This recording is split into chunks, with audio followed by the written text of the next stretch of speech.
Denise Charles, Gabriel Charles. We've been married for 35 years this year, 1st of September.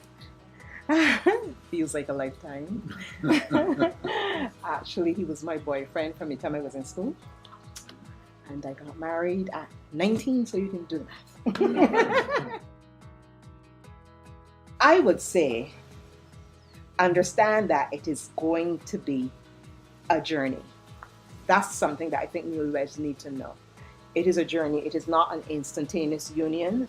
The priest, the pastor, the magistrate, whoever joins you together says, and the two shall become one. That scripture is often repeated in the marriage vows. And people understand that the two shall become one. It's a spiritual union, it's a mystical union, but it's also a very practical journey. Oneness doesn't happen overnight. You have to take time to gel, to become one. So on the road to becoming one, understand as a newly married couple that there are going to be lots of bumps and lots of hiccups. Still remember throwing the macaroni at him in the plate, and the plate breaking and the macaroni sliding down the wall in the first few months of our marriage. I still remember that. I was angry about something and I threw the plate of threw it, I still remember that, but it's the truth. But we went through some really rough and that adjustment period for us. But not everybody has it like that necessarily. One of our sons is married and he's telling us he's not having any of those issues. Good for him. Yeah. Right? But back then we had no marriage counseling, no. So maybe if we had it then, no. One of the things I can say to young people getting married or persons getting married, is the fact that you must understand that on this road, you are the person that have to make your spouse feel good about you. I cannot make Denise feel good. She's the person that has to present herself in a way that I'm always going to want to be with her. And as you can see, she's very chic. Denise is not the type that remains in one style. She changes all along. And I believe persons would get married and they just remain in the doldrums, He accustomed seeing me now, so I don't have to make myself look presentable. I could continue wearing the puff panties. I could put on overalls. No, you have to spice up yourself if you want your spouse to continue being with you. It is true. And that's one of the things about my wife. She's very, very, very chic. 1 minute her hair is long, another minute her hair is short. Her hair is blowing all over the place. Things happen. You have to make things happen. We have a creative God. When you look at the universe, there's green, there is red, there is brown, there is blue. It is not just one mundane thing. So having a creative God over us, we have to be creative. That's right. We have to be creative in order to stick to what we want to reach. And I think that's something that we've always tried to incorporate, even though it hasn't always been logically thought out. But I guess maybe it's a product of who I am as a person. I'm an artist. I'm artistic, so I love color. I love change. I love changing up my look and changing up the house, and I love that. That's who I am. And Gabriel appreciates that, and I think that has added a sense of dynamism to our lives. The creative energy is really very strong in our home. So all of our sons are artists. All of our sons are creative. So our home is a hodgepodge of creativity, and I think that strength adds something to our marriage. It adds something. The house is never dull. There's music, there's art, there's something happening, there's something creating, something brewing in everybody's minds. And although our sons are adults, they run their ideas by us. So it's always, Mommy and Daddy, we want to do a show. I want to do a fashion show. I want to do this. So it's always something happening, always something being planned. That is how our lives are. My mother's always complaining that we're too busy, because we're always doing something. We're always planning something. And that has added an energy to our marriage that has been second to none for me. It is so hard to just find one. Still have enjoyed. Yeah, I think the companionship. Yes. I can truly say my husband is my best friend. I don't have another best friend. I look forward to seeing him on evenings. I look forward to us having conversations together. I look forward to us talking about our day, you know. Um, Going to the restaurant together. we eat out a lot. We go dating a lot. So we try to eat out at least once a week. So I enjoy that, being out with him. We love dancing. We love music. We love romantic music. So we would share songs on our phones and that type of thing. We love 80s, 70s, 80s, and 90s music.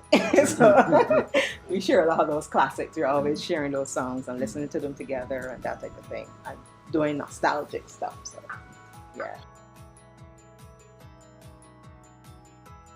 That my husband was so stubborn. I knew he was stubborn, but I didn't know he was quite as stubborn as he was, as he is. I remember when we first got married, I used to grate the onion for seasoning. That's before the days of bottle seasoning.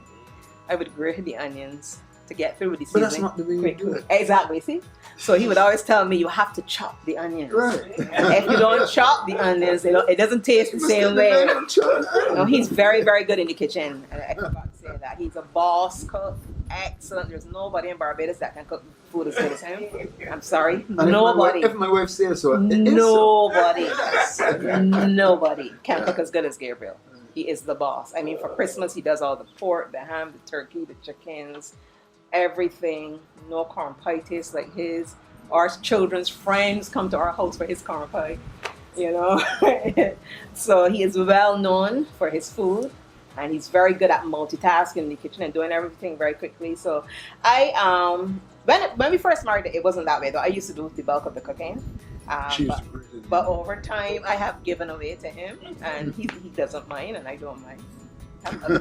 Have time to do other things. Right? Watch YouTube videos.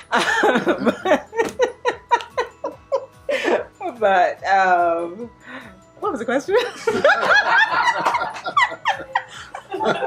What was one thing you wish you knew before going into marriage? That he was such a stubborn person, right? Because he loves to have his way. He's the kind of person who I believe I am more flexible, so I think there can be many ways. So even with the children, I'm more flexible. But he is like he's always like, no, it has to be this way. He's mellowed out a bit over the years though. I've rubbed off on him. As you grow, you learn to understand and appreciate that even if you try to hold your own, persons will still put up a fight. So you give in. You understand? So that's it. He's learned to give in. He's learned to give in to me.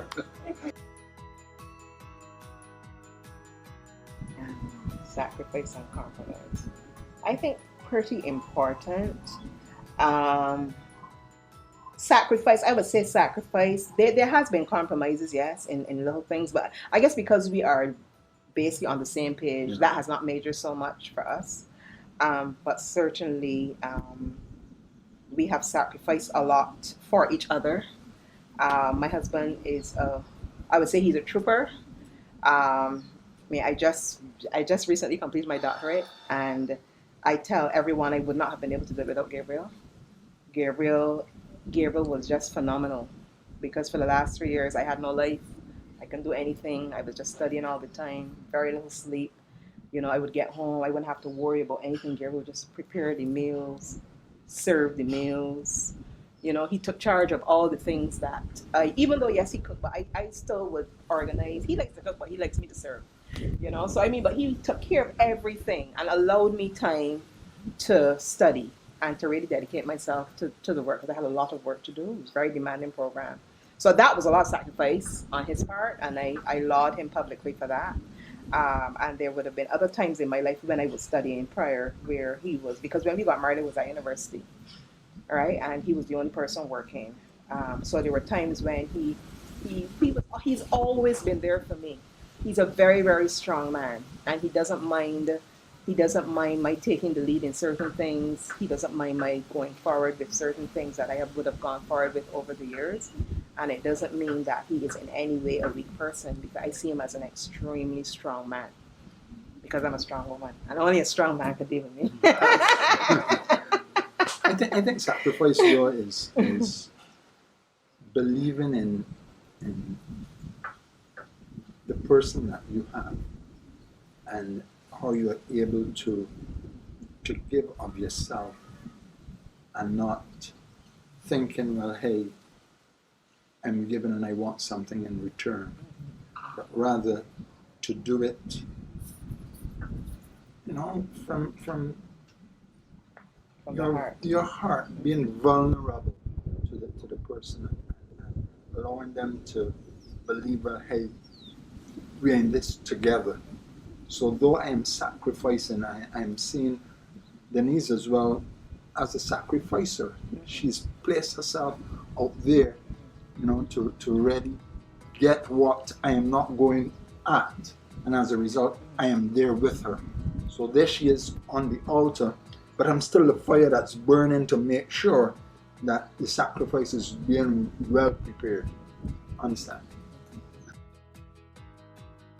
Why do you think conferences like these are important for couples? I believe they're excellent tools, actually, because even though it's being called a conference, I know one of the contributing factors to our marriage over the years was the fact that we exposed ourselves to relationship education, even though it wasn't called that back then.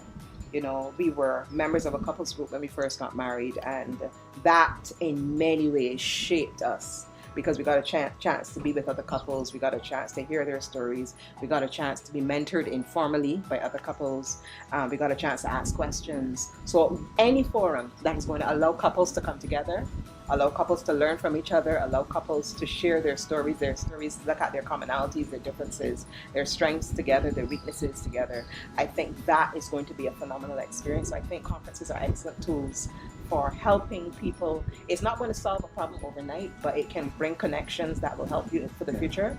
And it can kind of like, a term I like to use, juggle with your gray matter. So you begin to think, you begin to ask questions, you begin to reflect on your own relationship, you begin to wonder about things that you've been doing wrong or things you've been doing right. So I think any forum that will allow people to discuss, to talk, to reflect will be a powerful forum. So I think they always have great potential. We did a lot of learning over the years, informally too, by engaging with books and magazines and exposing ourselves to great teachers. You know, so I for a long time I subscribed to Focus on the Family. I read those magazines every month, and all of that over time has built me into the type of person that I am today, so that I know I'm in a place where I can share as well. So I think that any conference, seminar, workshop that provides that forum is a great context for learning. What can I say? She said so much.